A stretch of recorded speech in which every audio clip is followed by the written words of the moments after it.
Tenemos un Ananías y Zafira que permitieron que Satanás llenara sus corazones y de esa manera le mintiesen al Espíritu Santo. Ambos fallecieron. Ambos fueron sepultados juntos. Ambos pudieron experimentar el poder de Dios viniendo sobre aquellos que sin temor se aproximan a Él. Esto, desde luego, en el entorno causó reacciones. Lo interesante es que vino gran temor sobre toda la iglesia, en primer lugar. La iglesia es la que debe tener presente que este Dios Santo que nos ha permitido acercarnos a Él en la persona de Cristo Jesús, que este Dios Santo que es Cristo Jesús mismo, que ha derramado su sangre preciosa, y que este Dios Santo que es el Espíritu Santo, que llegó en Hechos 2 para quedarse con su iglesia hasta que el Señor Jesús retorne, está siempre dispuesto a nuestro favor, pero también para reclamar su espacio como el Dios que es en aquella iglesia que el Señor ha apartado para sí. Por eso dice que vino gran temor sobre toda la iglesia, principalmente. Ya el apóstol Pedro dijo en una ocasión que si el juicio comienza por casa, ¿qué será de aquellos que no creen en Dios? Esto nos puede recordar la actitud temeraria por ignorancia que tuvo en el Antiguo Testamento cuando David quiso desplazar el arca del lugar donde se encontraba al lugar donde él la quería llevar. Y entonces, como llevaban de la manera incorrecta el arca, que debía ser cargada por los sacerdotes, la llevaban en un carruaje, los animales que llevaban el carro, que lo jalaban, que lo alaban, tropezaron. Entonces Usa metió la mano para evitar que el arca de Dios se cayera. Lo que parece desde el punto de vista humano algo loable, a Dios le pareció impropio y Usa murió en aquel mismo lugar. Traigamos ese ejemplo de manera similar para lo que ocurrió con Ananías y Zafira. Pero en este caso, lo que vino fue gran temor sobre toda la iglesia, respeto profundo por las cosas de Dios. Y sobre todos aquellos que oyeron estas cosas, los de afuera. No solamente entonces el respeto hacia Dios debe venir de aquellos que en su congregación como iglesia transitamos, sino que también aquellos que se quieran acercar para que entiendan que definitivamente cuando aparentamos piedad a Dios, en vez de estarlo halagando, lo estamos ofendiendo. Dice también la Escritura en el versículo 12 del capítulo 5, y por la mano de los apóstoles se hacían muchas señales y prodigios en el pueblo. Es claro que era en el nombre del Señor Jesucristo. Pedro lo aclaró muy bien cuando llamó la atención sobre el milagro que se hizo sobre aquella persona que era lisiada desde su niñez, desde su nacimiento, diciendo que en el nombre de Jesucristo de Nazaret era que se habían hecho aquellas bendiciones sobre el hombre que era lisiado y que ya no lo era, sino que andaba por ahí saltando, brincando y alabando a Dios. Señales y prodigios que también sabemos que es por la presencia del Espíritu Santo en los apóstoles y con los apóstoles. La presencia del Espíritu Santo se hace evidente y notoria, no solamente para el interior de la iglesia, sino para todos aquellos que conformaban el pueblo en general de aquella época. Y por la mano de los apóstoles se hacían muchas señales y prodigios en el pueblo. Siempre hay una masa crítica, digámoslo así, que se forma cuando los hijos de Dios se congregan. Dice la Escritura, y estaban todos unánimes en el pórtico de Salomón. Se reunían en esa parte oriental del templo, porque recordemos que el número había crecido. Según el 2:41 de Hechos, fueron 3,000 las personas salvas. En el 4:4 de Hechos encontramos que habían llegado hasta 5,000. Y pensemos que a este punto, juntando damas y niños, podemos estar hablando de que ya no cabían en un sencillo aposento alto como en aquel que habían recibido el Espíritu Santo los 120. Pensemos así. Y estaban todos unánimes en el pórtico de Salomón. Aquellos que hemos creído en Cristo Jesús, somos atraídos los unos a los otros por el Espíritu Santo que nos habita, para conformar el cuerpo como tal, para que nos nutramos. Una persona que se diga haber nacido de nuevo, estar en Cristo Jesús por la redención que en Él encontramos y convocado por el Espíritu Santo para que seamos familia de Dios nuestro Padre, no puede tener en su genética de recién convertido o de nacido de nuevo la displicencia hacia los demás y sobre todo hacia los hermanos.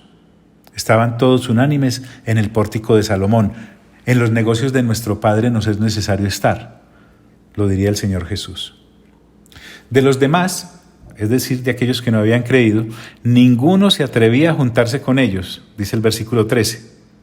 Claro, según lo que vimos del versículo 1 de este capítulo al 10, encontramos que esta situación era seria, que si uno se involucra en el mover de Dios charlando se puede morir. Ananías y Zafira murieron.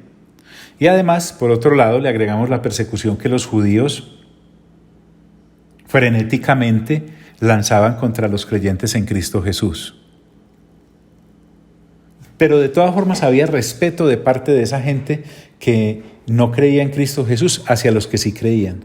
Mas el pueblo los alababa grandemente, los estimaban en honor. Así como la opinión de los mismos egipcios era favorable a Moisés en la gestión que hizo ante Faraón y ante los egipcios mismos cuando fue enviado por Dios para sacar a su pueblo de allí.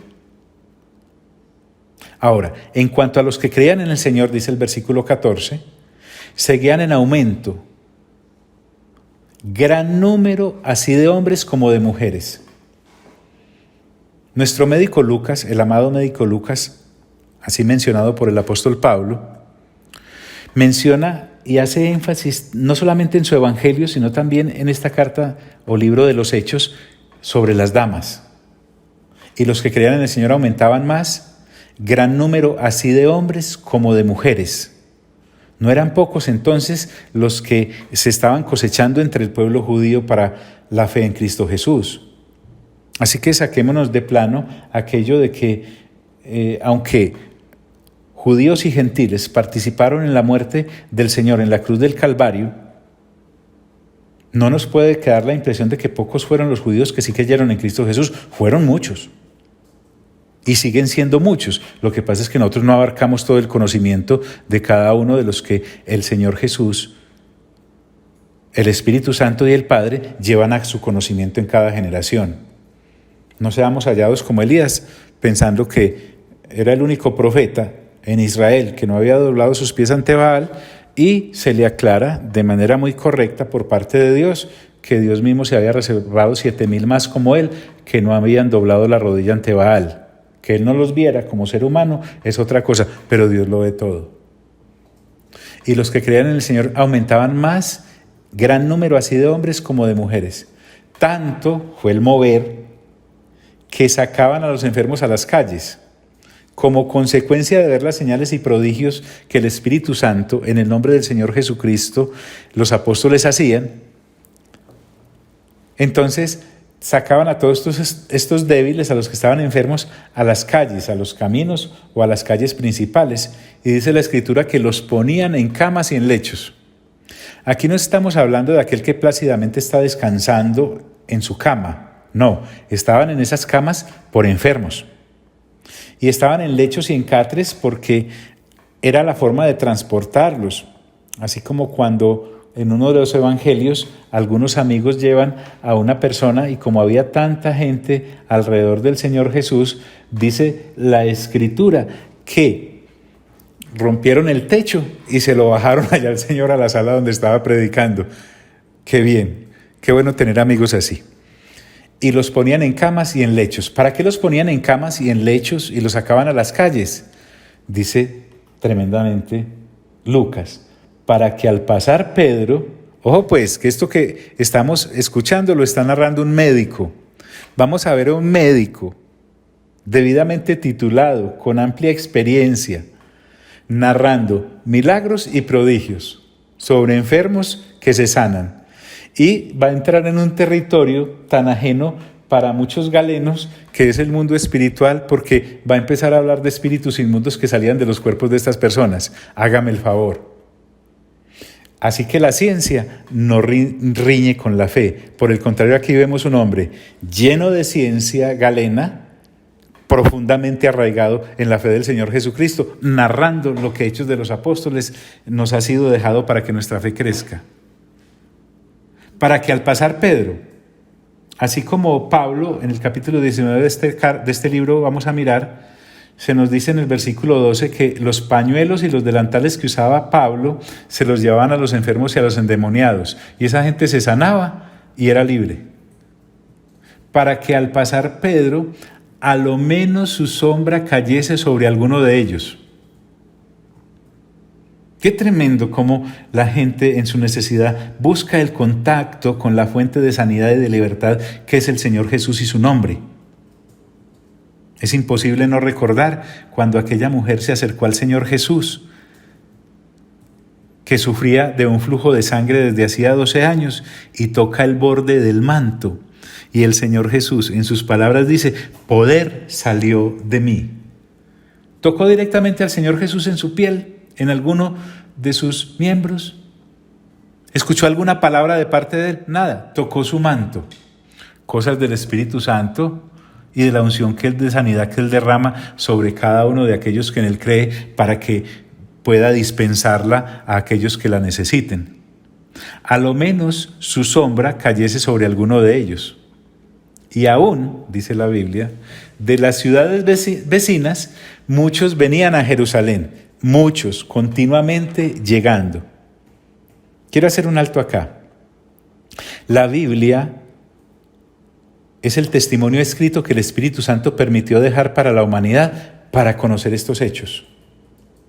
Usted no va a encontrar en los anales de la historia secular o incrédula que se refieran a esta serie de actividades, como muchas veces no la va a encontrar en los periódicos actuales, llenos de noticias de destrucción, llenos de noticias de muerte, llenos de noticias de enfermedad, llenos de noticias de fracturas financieras, llenos de noticias de guerras, llenos de noticias, ustedes saben de esas noticias, que se le dedique la primera plana o toda una sección de un periódico a hablar de milagros y sanidades correctamente hechos en el nombre de Jesús. Estoy hablando del evangelio concreto. No.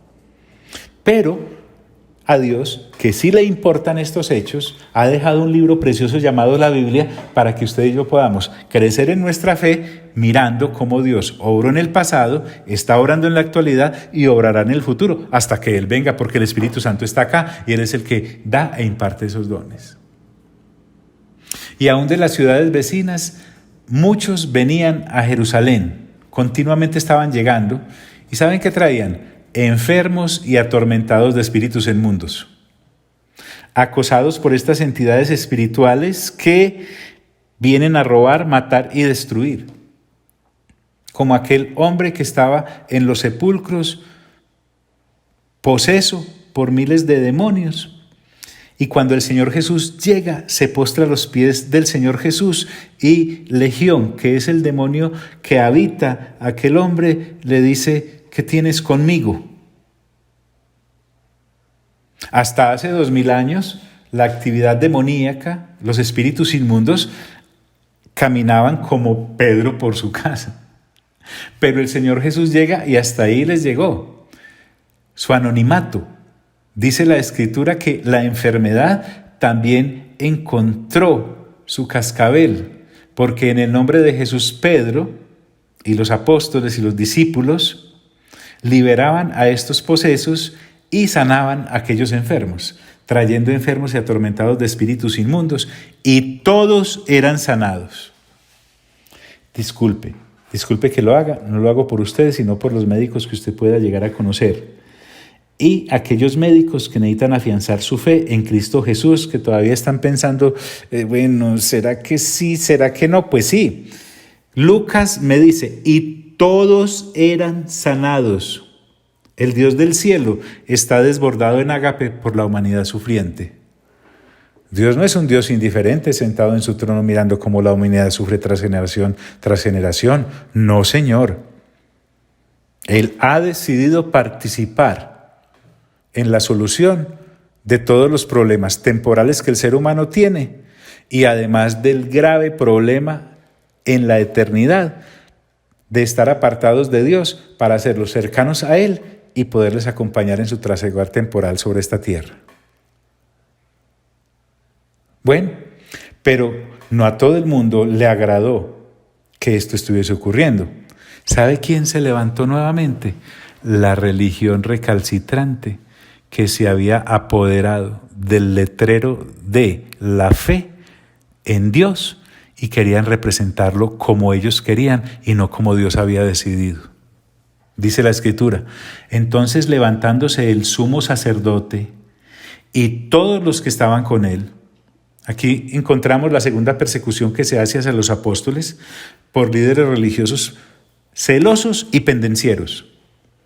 Ese sumo sacerdote seguramente también era saduceo, porque es que recordemos que estaban sanando en el nombre de Jesucristo de Nazaret, al cual ellos habían asesinado, pero que los discípulos predicaban que estaba vivo porque había venido de entre los muertos, proclamando así la resurrección, cosa en la cual ellos no creían.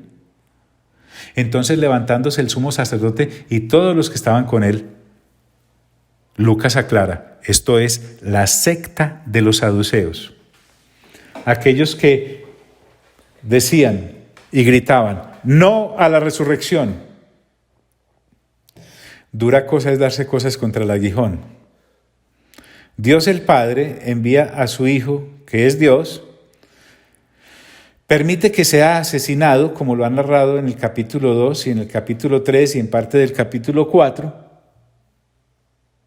lo levanta de entre los muertos, Dios que es el dueño de todo el universo y sus alrededores, dice que hay resurrección y aquí estos seres humanos con mentalidad cerrada por la incredulidad dicen que no hay y punto. Esto es la secta de los saduceos. Cuando uno está lleno de Dios, cuando uno está lleno del Espíritu Santo, está lleno de carne. Esto es la secta de los saduceos, se llenaron de celos. Mientras en Hechos 2 y en Hechos 4 tenemos discípulos llenos del Espíritu Santo en su presencia misma, esta gente está llena de carne, le sale por las orejas, le sale por la nariz, le sale por la boca, la transpiran por sus poros. Se llenaron de celos, o sea, lleno de celos, celos malignos. Celos malditos, celos que solo causan contiendas. Se llenaron de celos. Y esos celos los expresan en acciones al usar mal el poder que les había sido delegado. Porque dice la Biblia, y echaron mano a los apóstoles y los pusieron en la cárcel pública. Cárcel, entiéndase el lugar donde la gente es guardada o apresada. Y además, estas personas, vamos a verlos haciendo lo mismo vez tras vez en el libro de Hechos. Los pusieron bajo custodia. En vez de premiarlos por tantas sanidades, prodigios y milagros, en vez de alabarlos por predicar bien la palabra de Dios, en vez de exaltarlos por estar haciendo un bien a la humanidad, no solamente para esta vida, también para la venidera, los apresan y los ponen en la cárcel. ¡Qué tremendo! Dios,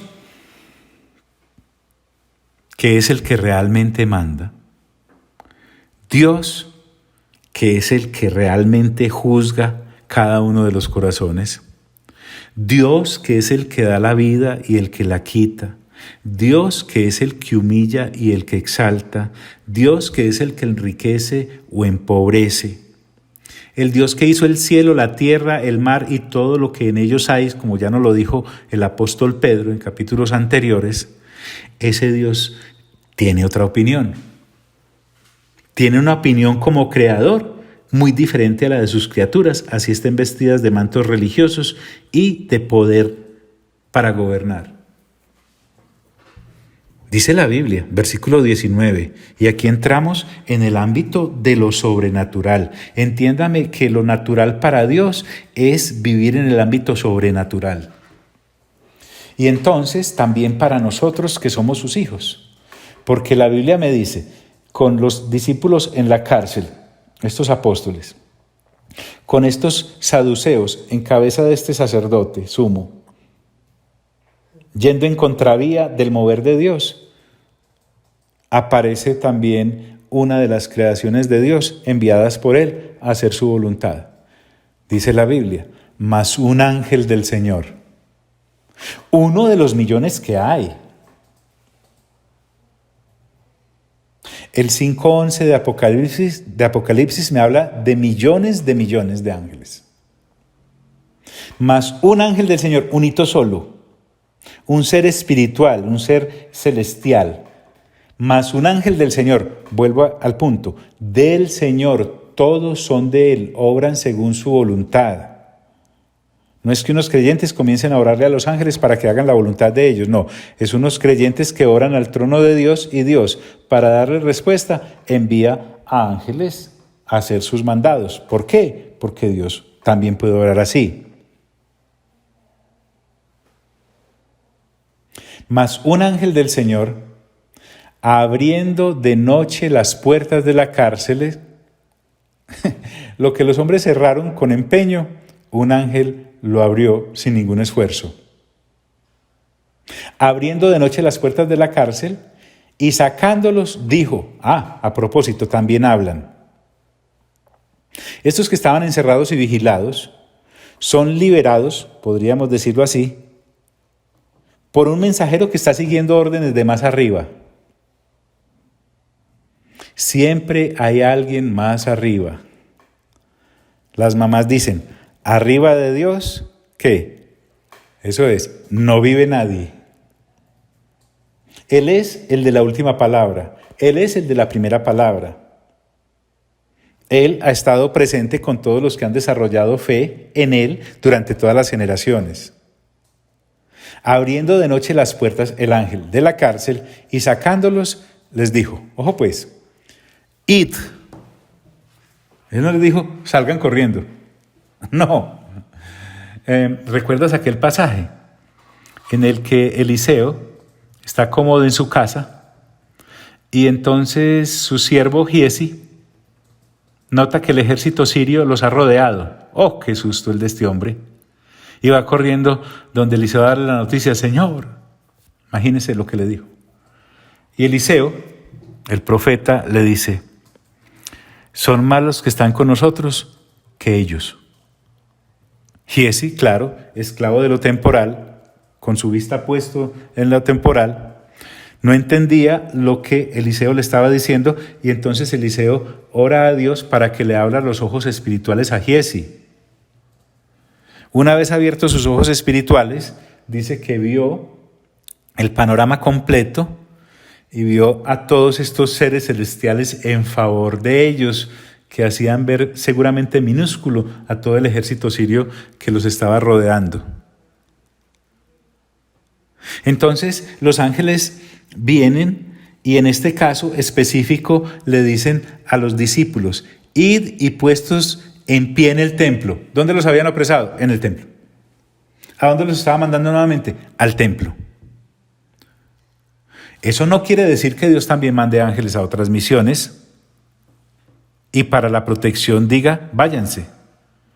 Cuando Herodes sabe Dios que iba a asesinar a los niños, entonces envía a José y a María, y las noticias se les da por ángeles, a que vayan a Egipto. Y luego cuando Herodes ha muerto, los manda a llamar y les dice, vuelvan que aquellos que procuraban la muerte del niño ya han muerto. Pero en este caso, el ángel les dice, id y puestos en pie en el templo, no para huir, ni para salvar sus vidas físicas, puestos en pie en el templo. Eso no es lo que le habían orado, recuerden, Señor, danos de nuevo para predicar tu palabra. Pues bien, aquí se les está respondiendo conforme a la situación. Paréntesis. Paréntesis. Grande. Escúcheme, mi amigo y mi amiga. Antes de correr, pregunte para qué fue liberado y a dónde debe ir. No salga a la loca. Tenemos un Dios que tiene un plan con nosotros y a Él es el que debemos acudir para preguntarle: Señor, si has quitado este peso, por ejemplo, financiero de mí y ahora estoy holgado, ¿para qué es? Señor, si has quitado esta enfermedad que me estaba agobiando y ahora estoy sano o sana, ¿para qué es?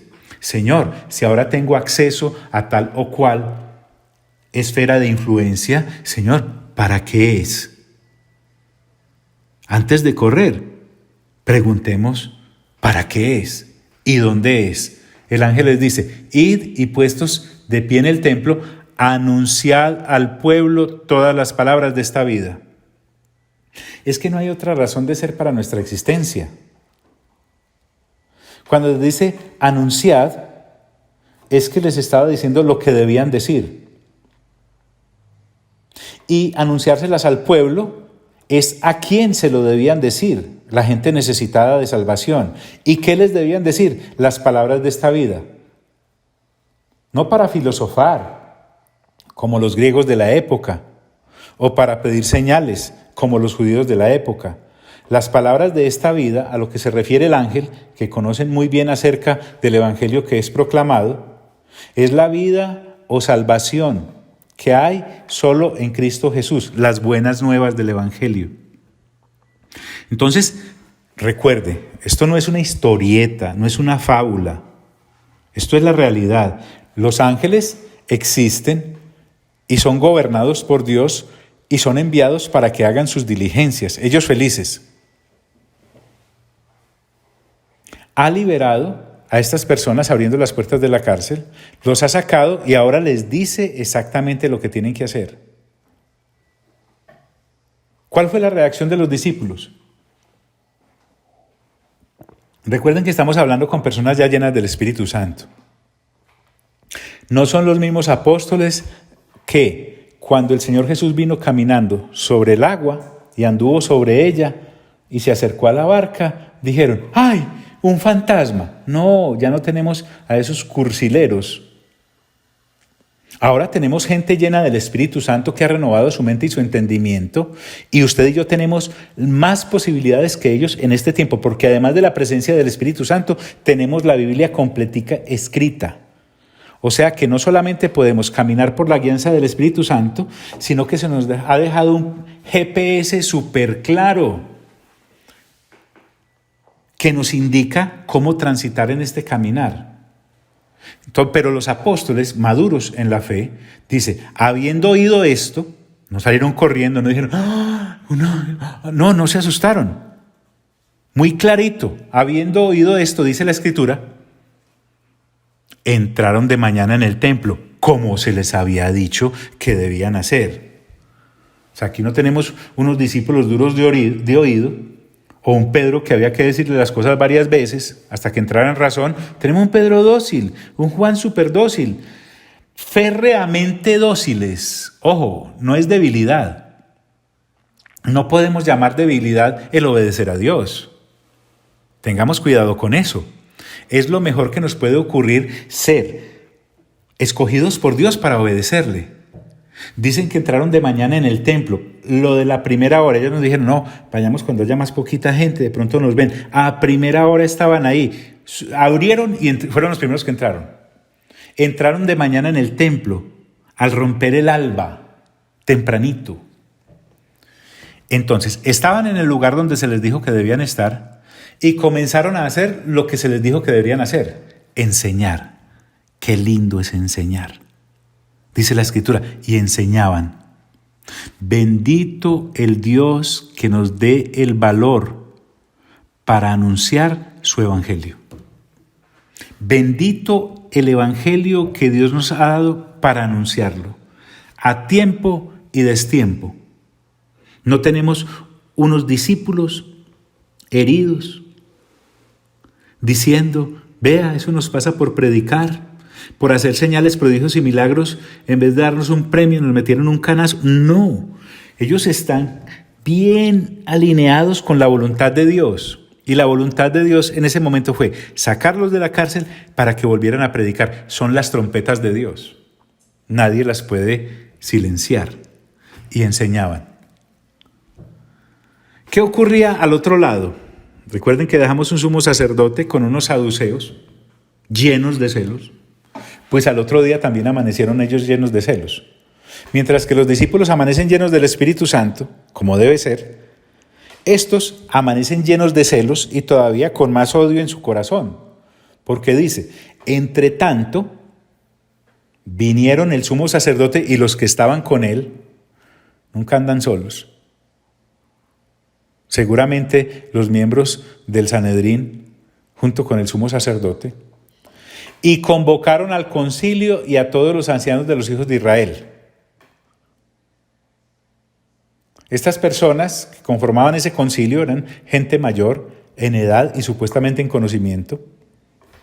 Tanto que cuando la palabra que se usa allí ancianos es la misma para geriatría. Son personas que ya ancianas en el caminar de Israel y supuestamente en el conocimiento de las Sagradas Escrituras era para anunciar y no para torpedear el mensaje del Evangelio. Pero lo estaban haciendo. Entonces, como ellos no se afianzan en el poder de Dios sino en el poder humano necesita citar concilios, juntas y todas estas cosas. Porque ejercen es un espíritu de control y no de libertad como el que el Espíritu Santo nos da. Y convocaron al concilio a todos los ancianos de los hijos de Israel y enviaron a la cárcel para que fuesen traídos. ¿Quiénes? Los que habían dejado en la cárcel la noche anterior. En el lugar, ellos creían que seguían aquellos, seguramente atados, y que los trajeran para llevarlos a juicio. Les iban a presentar cargos, les iban a levantar cargos. Y enviaron a la cárcel para que fuesen traídos. Tan lindo Lucas que nos deja a nosotros ya saber que los discípulos no estaban allí. Pero oh, sorpresa para estos incrédulos. Pero cuando llegaron los alguaciles, porque fueron obedeciendo las órdenes del sumo sacerdote, del concilio y de los ancianos, dice la Escritura que no los hallaron en la cárcel. No estaban. Qué docilidad la de los discípulos. ¿Usted se imagina un discípulo terco que cuando llegue el ángel y los libere y les diga que salgan, que se presenten en el templo para seguir predicando y diga, no, yo no voy a salir de aquí, yo no siento salir como algunos, a mí no me parece, yo no estoy de acuerdo? No los hallaron en la cárcel porque ya los habían sacado. ¿Y quién los liberó? Un poder superior. No los hallaron en la cárcel, entonces volvieron y dieron aviso. La noticia ahí mismo hay que llevarla al sumo sacerdote. Y miren lo que le dicen a aquellos, diciendo, por cierto, la cárcel hemos hallado cerrada con toda seguridad. Todos los seguros, todos los candados, todas las cadenas estaban en su lugar. Entiéndalo bien, aquí estamos asistiendo a un milagro de libertad física. Está todo en orden en la cárcel. Por cierto, la cárcel hemos hallado cerrada con toda seguridad. Y mire qué interesante.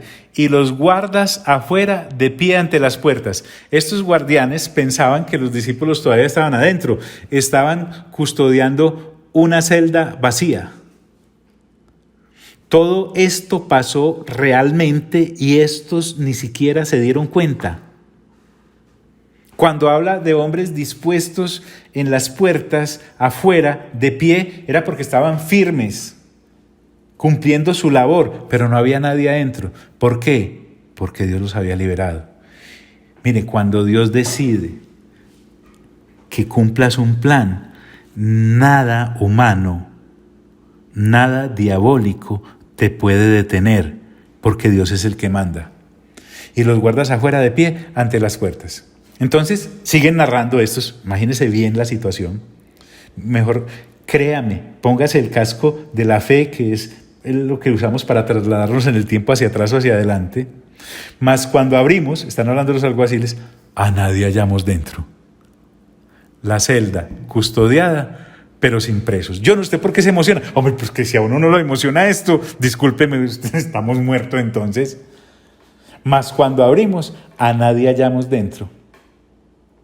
Entonces, el sumo sacerdote, los ancianos y el concilio que estaban, dice, cuando oyeron estas palabras, el sumo sacerdote y el jefe de la guardia del templo y los principales sacerdotes, pues la crema innata de la religión, estaban allí presentes. Dudaban en qué vendría a parar aquello. Estaban perplejos, totalmente atónitos. Es que cuando uno quiere torpedar los planes de Dios. ¿Recuerdan en el libro de Esther que había un general de Asuero empeñado en acabar con el pueblo de Israel, empeñado en acabar con Mardoqueo? Ha convencido al rey para que firme unos decretos. Ha preparado inclusive una horca para asesinar en ella a Mardoqueo. En otras versiones dice una estaca para empalarlo. Y entonces Dios obra de manera impresionante en favor de su pueblo y de Mardoqueo.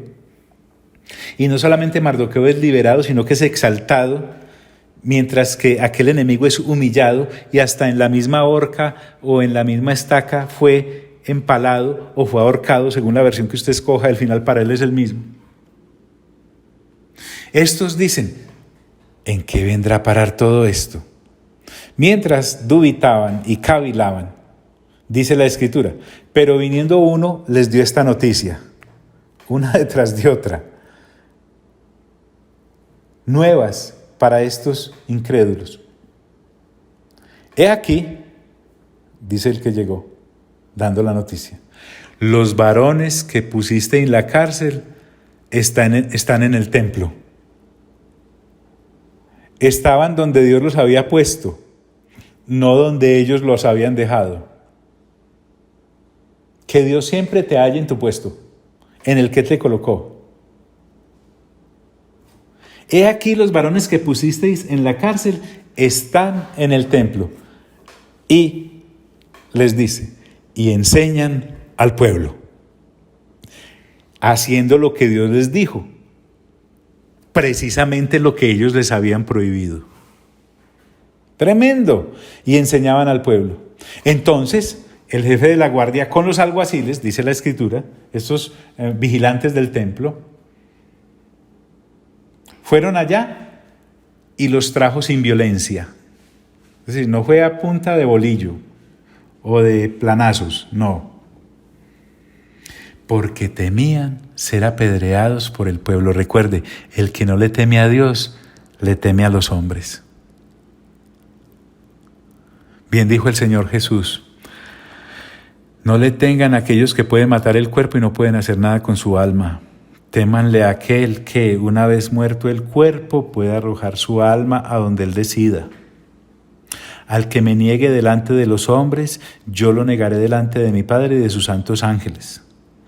El que me reconozca delante de los hombres, yo lo reconoceré delante de mi Padre y delante de sus santos ángeles. Es que el pacto con nuestro Dios es para esta vida y para la venidera. No hay nada en el centro. Porque temían ser apedreados por el pueblo. Cuando los trajeron, los presentaron en el concilio y dice la Escritura que el sumo sacerdote les preguntó, ¿no os mandamos estrictamente que nos enseñaseis en ese nombre? En otras palabras, ¿no entendieron o qué? Claro que los discípulos habían entendido, solo que ellos tenían ya la mente regenerada, ya su fe estaba puesta en Dios, no en la religión, ya su mente estaba puesta en el Dios vivo, no en sacrificios y en rituales muertos. Estaba colocada en el nuevo pacto, no en el derogado. Estaba fija en el que está sentado en el trono. Ellos le dicen, no os mandamos estrictamente que no enseñaseis en este nombre, y ahora habéis llenado a Jerusalén de vuestra doctrina, de vuestra enseñanza. Es que la enseñanza es clave en este caminar. Mire que los discípulos, sí, Dios los usaba para hacer milagros, prodigios y señales. Hacían sanidades en el nombre de Jesucristo de Nazaret y liberaban a personas que estaban poseídas, claro que sí. Pero ellos no afianzaban su vida espiritual en esos actos milagrosos, sino en el Dios de los milagros. El que hacía y en cuyo nombre realizaban esos milagros, en Jesucristo de Nazaret, el que había sido enviado por el Padre y que era certificado por la presencia del Espíritu Santo. Pero estos lo ven como un delito. Y ahora habéis llenado a Jerusalén de vuestra doctrina. Y queréis, porque detrás del ladrón, y queréis echar sobre nosotros la sangre de ese hombre.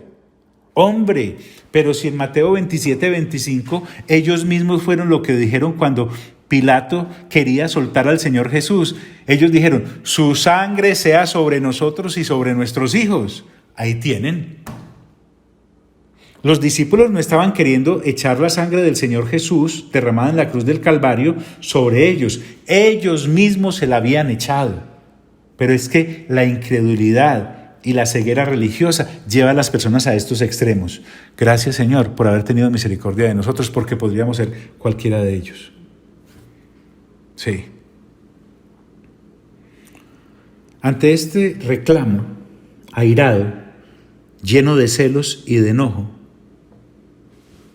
la Escritura me va a empezar a narrar lo que los apóstoles le repitieron vez tras vez hasta que tuvieron la oportunidad a estos cerrados y trancados por dentro, a estos incrédulos. Pero para terminar ahora, continuaremos después con esto, quisiera que reflexionáramos un poco. Si te das cuenta, en este corto pasaje que hemos visto hoy, se nos narran hechos de Dios con los hombres y de los hombres con Dios. Aquí no estamos ante unos creyentes atrapados y saturados de la preocupación por el qué comer, qué beber y qué vestir. Aquí no estamos ante creyentes ambiciosos por tener determinados cargos eclesiales o seculares. No. Aquí estamos asistiendo a la vida de unos discípulos llenos y rellenos del Espíritu Santo que buscan hacer la voluntad del Padre en su generación, independientemente de las presiones y persecuciones.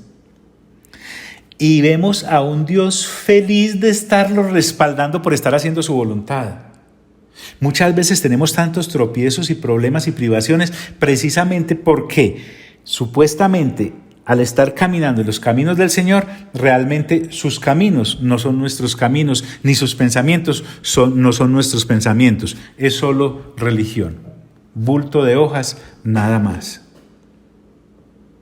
Entonces podemos reflexionar. Es que además Dios nos ha dado el tiempo en medio de esta pandemia, epidemia y cuarentena. Meditad en vuestros corazones estando en vuestras camas, dice uno de los salmos, y callad. Miremos a ver hasta qué punto estamos alineados con la voluntad de Dios. Y si no lo estamos, es tiempo de corregir. Y como lo he dicho en varias ocasiones, si tu lámpara no está llena de aceite, sino que anda por ahí medio apagadita, es el tiempo de adquirir el aceite de las Sagradas Escrituras para enrutarnos en la voluntad del Padre. Y eso es lo que te pido en oración hoy, Señor, para todos nosotros. Que tu voluntad preciosa que no ha variado nos inunde. Que la expectativa gloriosa del retorno de nuestro Señor nos consuma. Que nosotros podamos estar haciendo la enseñanza en el lugar donde nos hayas colocado tú a cada uno de nosotros, dando las buenas nuevas del Evangelio, porque la palabra de Dios no está presa. Mira que en medio de esta situación de confinamiento en que está el planeta, las palabras de Dios siguen saliendo libres, surcando por los aires y llegando a tu corazón y atravesando tu mente para recordarte de que tienes un Dios al cual perteneces y Él puede liberarte según su perfecta voluntad, usando los medios celestiales que Él quiera por encima de cualquier voluntad empecinada de aquel que quiera hacerte daño o torpedear tu labor. Qué libertad la que tenemos en Cristo Jesús. Porque nuestros cuerpos pueden estar confinados en casa, pero nuestra fe viaja, llegando al lugar que Dios quiera, enviar su palabra y regar a la tierra como lo hace el agua o como lo hace la nieve, y entonces producirá el efecto para lo cual fue enviada. Hoy te envío un fuerte abrazo y te envío la más grande de las bendiciones. En el nombre de Jesucristo de Nazaret. Amén.